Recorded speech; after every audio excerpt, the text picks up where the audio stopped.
Hi everyone, this is Debbie from Project 39 Mini Albums. I want to share a mini album I made using a collection I've had for some time.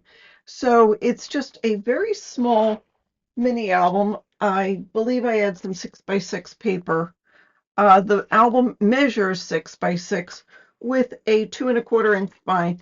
I made this some time ago and I don't have a tutorial, but I wanted to tell you about an event happening in my Etsy shop while I show you this mini album. So I'm going to do the walkthrough and talk about it. So I've had my Etsy shop for 5 years now, and I'm celebrating.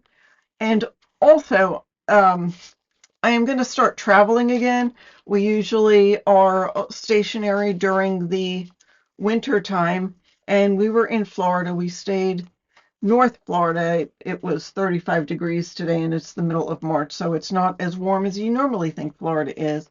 But because I'm going to start traveling, I would rather do an Etsy sale now than wait till I'm on the road and have to worry about sending out a bunch of packages.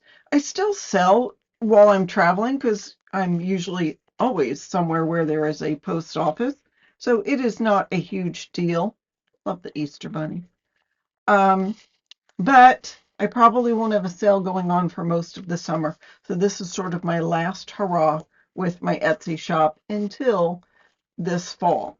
So I am announcing that I am having a 30% off sale. And usually the way I run it is everything is going to be on sale except the most recent items that have been added to the shop. They usually will be in the shop for 4 weeks before I put them on sale.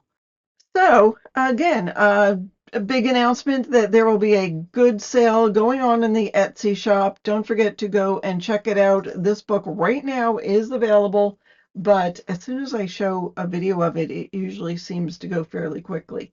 So again, this was the um, Easter mini album listed in my Etsy shop. It is 6x6 size.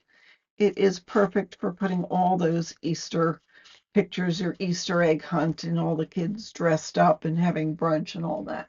So that's what I have for you today. Thanks so much for watching, and have a fabulous day.